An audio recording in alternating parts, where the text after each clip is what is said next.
ఇది యొక్క హృదయాన్ని చూపిస్తుంది. సజీవుల దేశంలో నేను యెహోవా దయను పొందునన్న నమ్మకము నాకు లేని ఎడల నేను ఏమవుదును? యెహోవా కొరకు కనిపెట్టుకొని ఉండుము.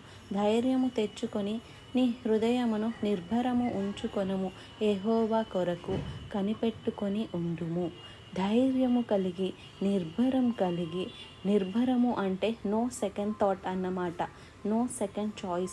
ఇది కాకపోతే అది అని ఉంటుంది మనకి అన్నిటిలో. కానీ దేవుని విషయంలో దేవుని కాకపోతే ఇంకొకటి, ప్రభువు కాకపోతే ఇంకొకటి అనేది లేదిక.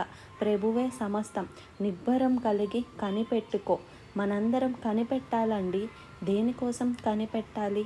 ప్రభువు రాకడ అతి సమీపంగా ఉంది. ప్రభువు రాకడ కొరకు మనం కనిపెట్టుకోవాలి. ఆయన ఎప్పుడు వస్తాడో మేఘార్హుడై నేను రానయ్యున్న